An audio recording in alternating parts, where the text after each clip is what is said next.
Sa mga lugar na pupuntahan natin, dapat lagi nating iisipin ang pag-iingat sa ating sarili.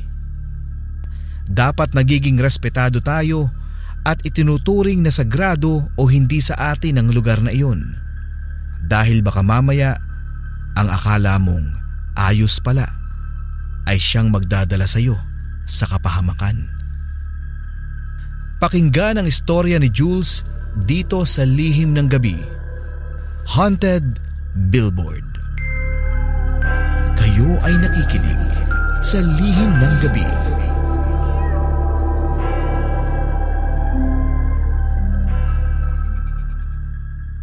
Noong 2010, nagsisimula palang sumikat ang mga salitang influencer at viral. Hindi pa ganon kapatok ang social media noon.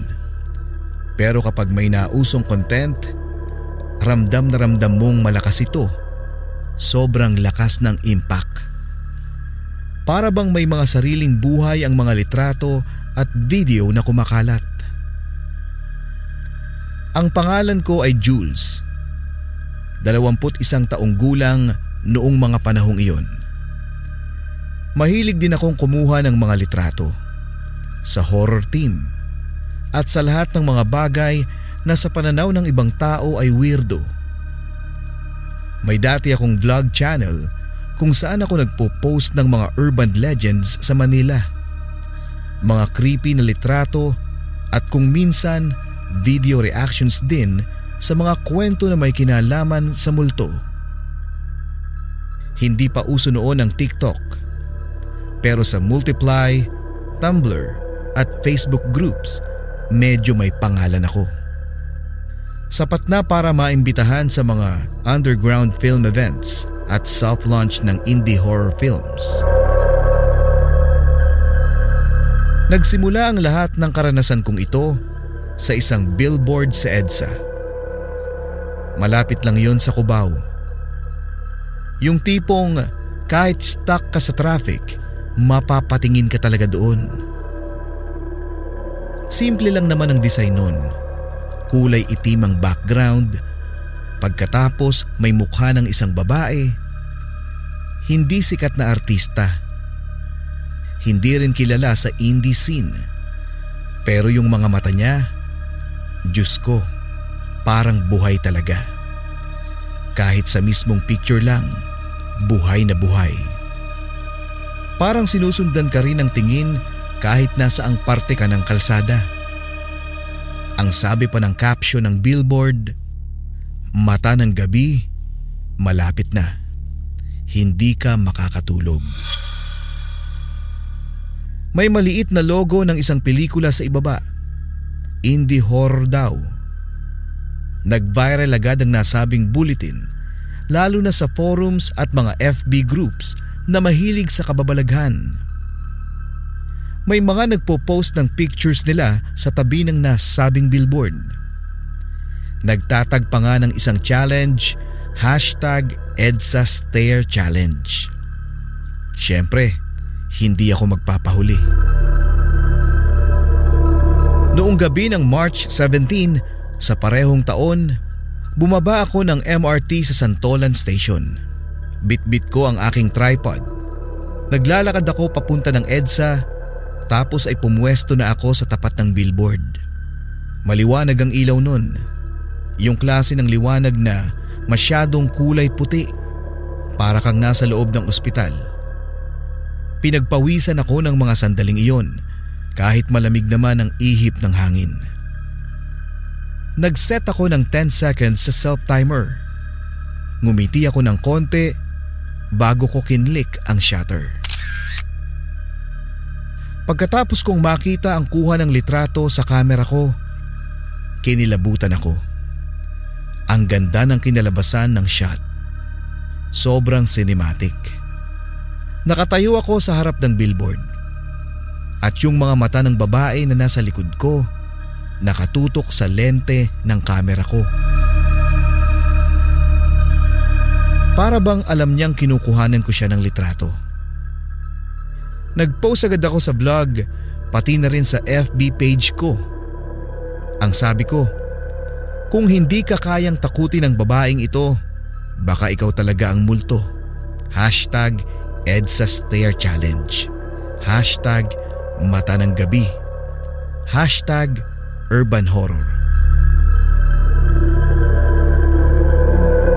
Sa loob lamang ng ilang oras, dumami ang likes and shares ng post kong iyon. May nagme-message pa nga sa akin at natakot daw sila sa litrato ko. Lalo na kapag pinapalakihan nila. May nagsabi pa ng, "Pare, parang may nakasilip sa likod mo. Kita mo ba to?" Pabiro naman akong nag-reply sa kanya at sinabi kong baka effects lang ng filter nung mismong picture yon. Pero nang gabi ring yon, nahirapan akong matulog. Pakiramdam ko kasi ay may nakatitig sa akin mula sa madilim na sulok ng kwarto. Paulit-ulit kong chinecheck ang ilaw, ang mga bintana, pati na rin sa ilalim ng kama. Wala naman akong nakita. Pero yung kilabot ko, hindi mawala. Kinabukasan, narinig ko ang balita sa radyo. Isang estudyanteng babae ang natagpuang wala ng buhay sa loob ng kanyang boarding house sa Cubao. Ayon sa mga kaibigan nito, kahapon lang ay nagpakuha ito ng litrato sa tapat ng isang billboard na promotion para sa isang horror movie.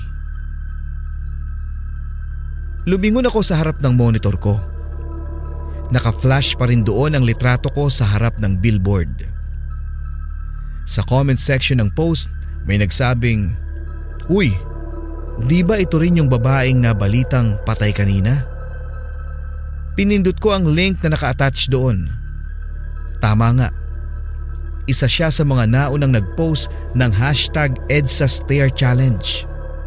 Parang biglang sumikip ang dibdib ko ng mga oras na iyon.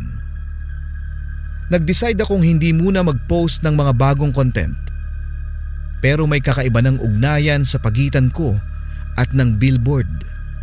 Kahit pa wala ako sa EDSA, ang pakiramdam ko ay dala ko na iyon kahit saan pa ako magpunta. Pagkalipas ng 2 araw, nag-record ako ng bagong video para sa aking vlog.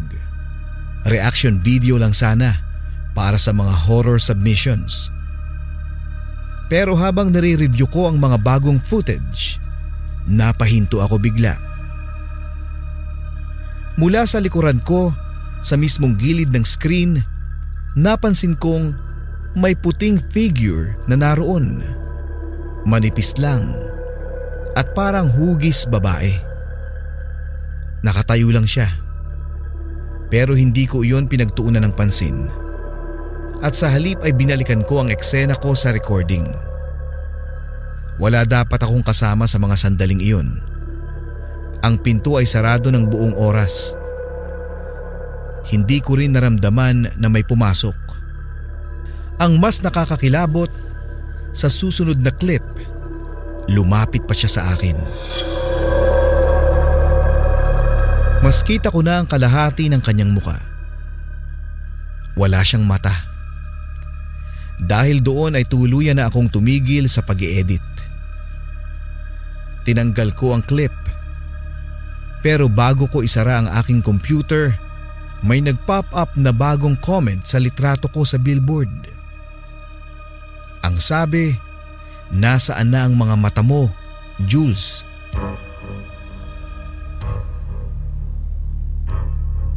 Ang tagal kong nakatitig sa comment na iyon. Noong una, ang akala ko ay prank lang. Baka isa lang iyon sa mga trolls. Pero nang i-click ko ang username, "User not found" na lang ang nag-flash sa screen. Wala ring record sa notification ng vlog ko na may nag-post noon. Para bang nagpakita lang yun sandali. Pagkatapos, bigla na ring nawala. Kinabukasan, nadagdagan pa ang masamang balita. 2 na naman ang nai-report na namatay. Isang call center agent sa Ortigas at isang lalaking tendero sa isang terminal ng jeep sa Cubao. Pareho silang may kuha ng litrato sa harap ng billboard. Pareho silang namatay sa heart failure. Iyan ang resulta ng autopsy, kahit parehong nasa late 20s pa lang ang edad. Biglang naalala ko ang isa sa mga kwento sa vlog ko dati, tungkol sa isang litrato na may orasyon ng barang. Hindi naman daw literal na kulam ang nandun. Pero sa oras na kinunan mo ng litrato ang isang lugar, kung saan may aktibong kaluluwa o masamang espiritu, posible raw yung dumikit sa mabubuong imahe. At kung may makita ang ibang tao sa litrato, lalo na kung may mata na gaya ng sa Illuminati, iyon mismo ang pinanggalingan ng sumpa. Napaupo ako ng mga sandaling iyon sa kama. Pinagmasdan ko ang kamera ko na nakacharge sa gilid ng lamesa.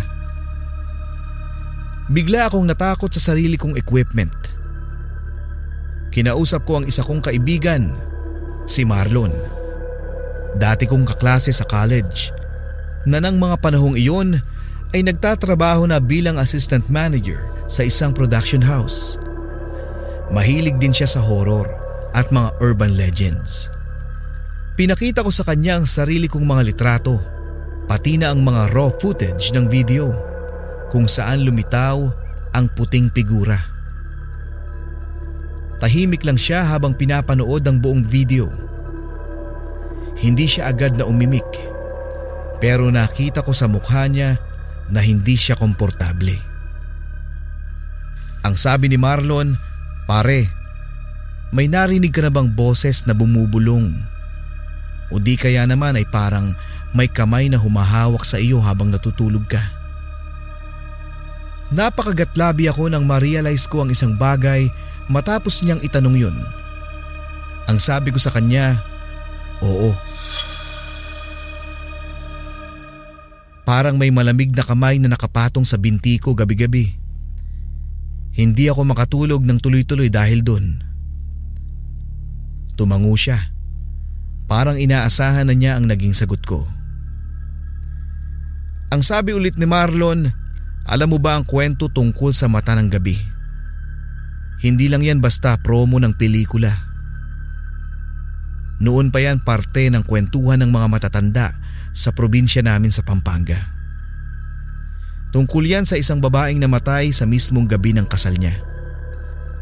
Nakatitig lang daw siya sa bintana habang hinihintay ang lalaking mapapangasawa niya na hindi dumating. At ayon daw sa alamat, kapag tumitig siya sa iyo, dadalhin ka niya sa dilim." Kaya't ang sagot ko naman, "Teka, anong connect niyan sa mga kumukuha ng litrato sa harap ng billboard?" Ang sagot ni Marlon, "Sinasadya nila yon. Ginagamit nila ang kwento para sa marketing strategy. Pero ang mali nila, sa sobrang galing ng visual effects ng billboard, literal nilang ginagaya ang mata ng nasa kwento. May artist daw doon na ginamit ang totoong sketch ng mukha ng babae base sa lumang paniniwala. Kaya ang akala nila, kwento o alamat lang yun. Pero kung totoo nga ang lahat, baka nabuhay nila ang totoong diwa noon." Biglang umikot ang paningin ko ng mga sandaling yun. Kaya't ang tanong ko kay Marlon kung papaano ko ito mapipigilan. Pwede bang tanggalin na lang yung litrato o kaya naman ay burahin na lang lahat ng file? Umiling lang siya, Papa Obet. Ang sagot ni Marlon, "Hindi mo na siya basta dala sa computer. Dala mo na siya, Jules, kahit saan ka magpunta. Dala-dala mo na yung tingin niya." Pag uwi ko, iba na ang pakiramdam ko. Parang may sumusunod sa akin sa bawat pupuntahan ko. Sa MRT, sa jeep, o kahit sa CR ng apartment ko. May presensyang hindi ko maipaliwanag. Parang may mga matang nagmamasid na hindi ko makita. Pero nararamdaman kong nakatutok ito sa akin. Nag-post ako ng vlog kinabukasan. Hindi tungkol sa horror na karaniwan kong ginagawa, kung hindi isang open call para sa sino mang nakaranas ng kakaibang karanasan mula sa billboard na iyon. At hindi ko ine-expect na dudumugin ako ng comments. Isa roon ang pinakatumatak sa akin. Ang sabi sa comment, yung kapatid ko nagpicture din sa billboard. Ngayon, wala na siya. Bigla na lang nawala ng malay at bumagsak. Kaya't ang sabi ng doktor, heart attack daw. Pero wala naman siyang sakit. At bago siya mamatay, paulit-ulit niyang sinasabi, ayoko na. Huwag kang tumingin at huwag mo akong titigan. Kinilabutan ako. Hindi iyon promo lamang. May nangyayari na talaga. At kung tama si Marlon at nasa akin na ang barang ng billboard, wala na akong ligtas, Papa Obet. Noong huling gabi bago ang premiere ng pelikula, may plano akong gawin. Pupunta ako sa mismong billboard, hindi para magpicture, hindi para mag-content, kung hindi para sunugin ang printed copy ng litrato ko. Habang hawak ko ang isang lumang orasyon na ipinasa sa akin ni Marlon galing sa isang albularyo. Ang sabi niya kasi baka makatulong kung ibabalik ko ang tingin sa lugar kung saan ito nagsimula. Kaya't bago ako umalis, may nag-message sa akin. Isang unknown sender. Walang pangalan, walang profile picture. Ang sabi, kung buburahin mo ang mata, siguraduhing hindi ka na titingin ulit. Napatiklop ako ng kamao. Tama na. Hindi iyon para sa content.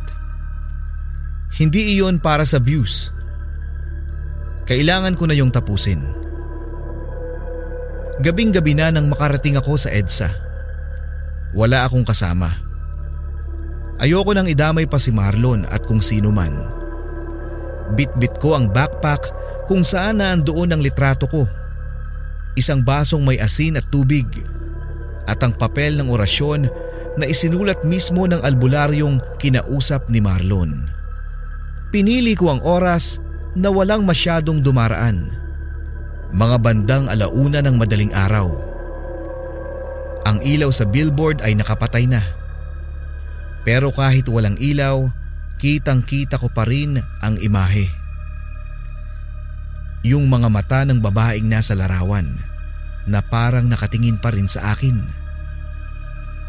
Dahan-dahan akong lumapit sa poste malapit sa billboard.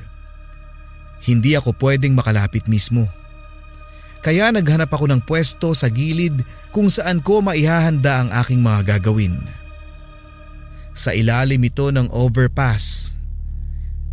Inilatag ko ang lumang banig na bitbit ko mula pa sa probinsya. Doon daw dapat gawin ang ritual. Kailangan daw ng patag na sahig, asin sa paligid at apoy na galing sa nakasinding kandila. Habang binubuo ko ang pabilog na guhit ng asin, napansin kong tahimik ang paligid ko. Masyadong tahimik. Wala kahit isang sasakyan na bumibiyahe ng mga oras na iyon. Wala ring presensya ng pulis o traffic enforcer sa paligid. Parang ako lang ang tao sa kalagitnaan ng EDSA ng mga oras na iyon. Nang mapagtabi ko na ang mga gamit, inilabas ko na ang litrato. Yung litratong may kuha ng mata sa likod ko. Bigla akong nakaramdam ng panlalamig sa bato ko. Hindi malamig na ihip ng hangin, kung hindi, parang may malamig na hiningang humaplos mismo sa balat ko. Napahawak ako sa dala kong kandila. Sisindihan ko yon gamit ang lighter ko. At sinimulan ko nang basahin ang orasyon. Ang sabi ko, sa ngalan ng liwanag, sa ngalan ng buhay, ibalik sa lupa ang tanaw ng dilim. Pinigil ko ang panginginig ng boses ko. Paulit-ulit kong binasa habang unti-unting nilalapit ang litrato sa apoy. Nakaramdam ako ng panginginig sa lupa. O baka ako lang yun. Habang nasusunog ang papel, bigla kong nakita sa gilid ng paningin ko may parang aninong bumaba mula sa billboard. Mahaba ang buhok at nakalutang lang, parang babaeng may suot na itim na saya. Matapos noon ay parang tumitig siya sa akin. Hindi na ako makagalaw. "Huwag kang tumingin." Iyan ang sabi sa text na natanggap ko. Pero huli na ang lahat. Nagkatinginan na kami. Biglang bumigat ang simoy ng hangin. At mas lalong lumakas ang apoy ng kandila. Naging kulay asul ito. Lahat ng nararamdaman ko ay parang tumigil.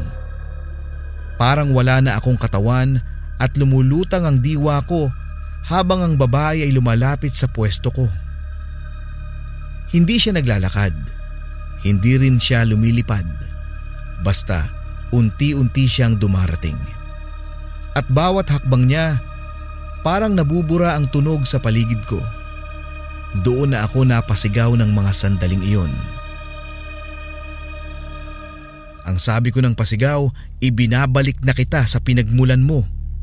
Hindi ko na ito gusto. Umihip ang hangin at biglang lumakas. Namatay ang apoy ng kandila dahil doon. Umikot ang abo ng nasunog na larawan at naramdaman kong may malamig na kamay na humawak sa pisngi ko.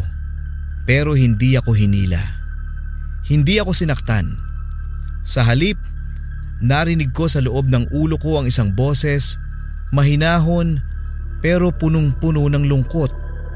Ang sabi ng boses na narinig ko, "Hindi mo kasalanan, pero pinanood mo pa rin." Nang matauhan ako, wala na ang anino. Wala na rin ang bigat sa paligid.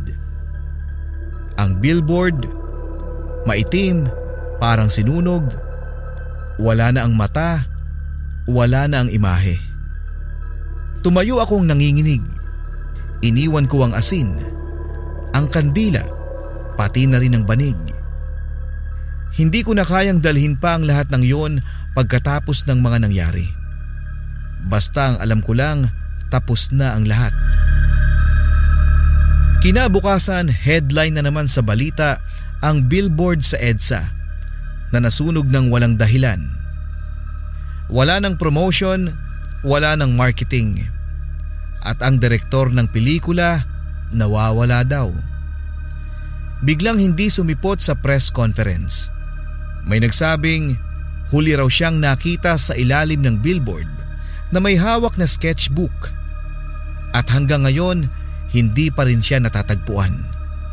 Ako, eto, buhay pa. Pero hindi ko na pinapansin ang billboard. Hindi na ako nagpipicture sa gitna ng kalsada. Nag-lie low ako sa social media. Laging simpleng buhay na lang. Nagba-vlog pa rin pero tungkol na sa mga kwento ng kabutihan at hindi nakababalaghan. At sa tuwing naririnig ko ang tunog ng shutter ng camera, lalo na sa dilim, naaalala ko pa rin ang mga mata. Minsan nga pakiramdam ko, kahit wala na siya sa billboard, may isa pa ring nakatingin sa akin.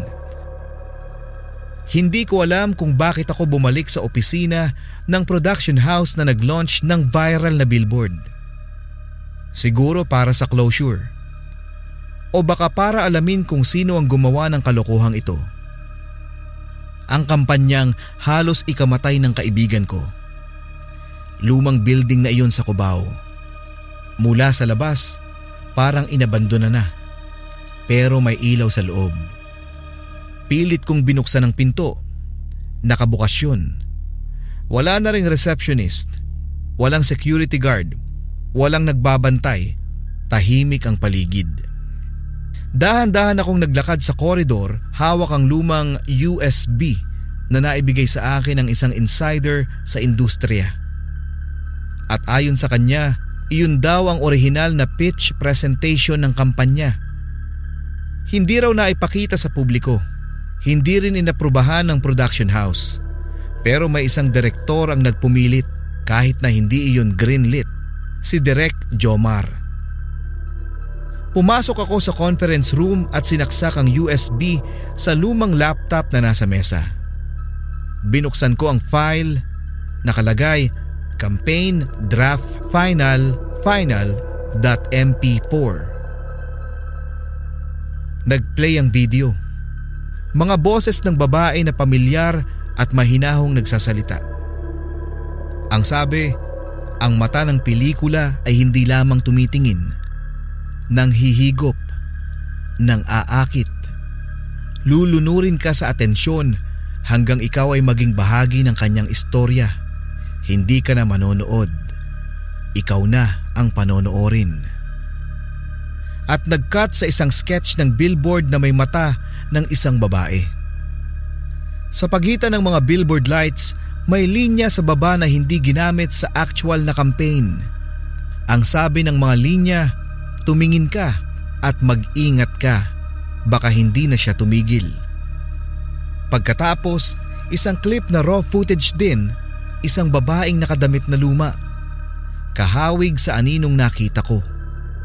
Nakaupo ito sa harap ng kamera, walang sound pero unti-unting ngumiti. Biglang nag-static ang screen at sumakit ang ulo ko. May narinig akong bulong, parang may hinihingal sa tenga ko. Agad kong pinatay ang video at nang humarap ako sa glass wall ng conference room, may aninong nakatayo sa likod ko. Pero wala ng tao pagharap ko. Lumabas ako sa kwarto at pinuntahan ang file storage room.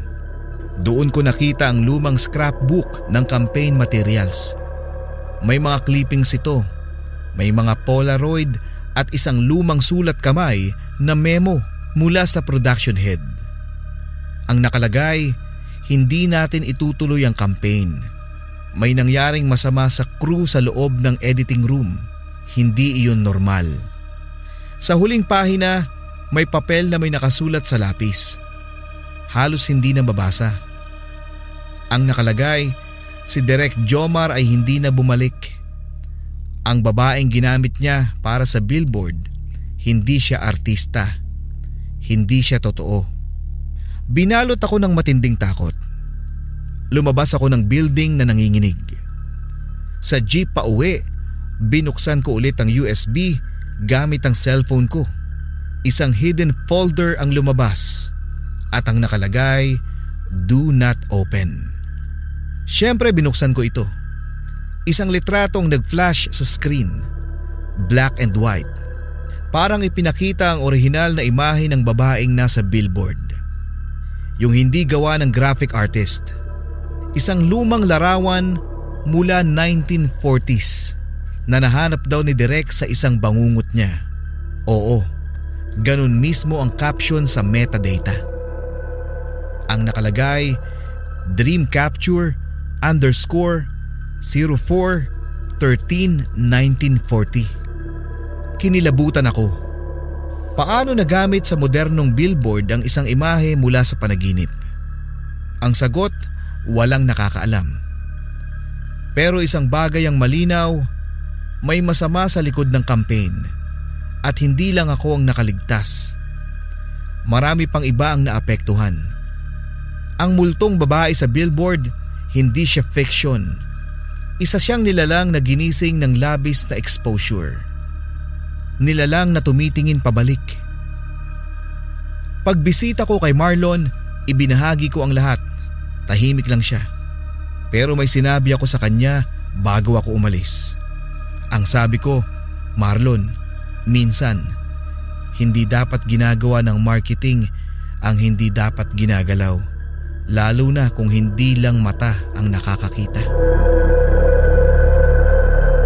Makalipas ang ilang linggo, tuluyan ng binura sa internet ang lahat ng trace ng billboard campaign. Wala na ang pelikula. Hindi na rin active ang production house.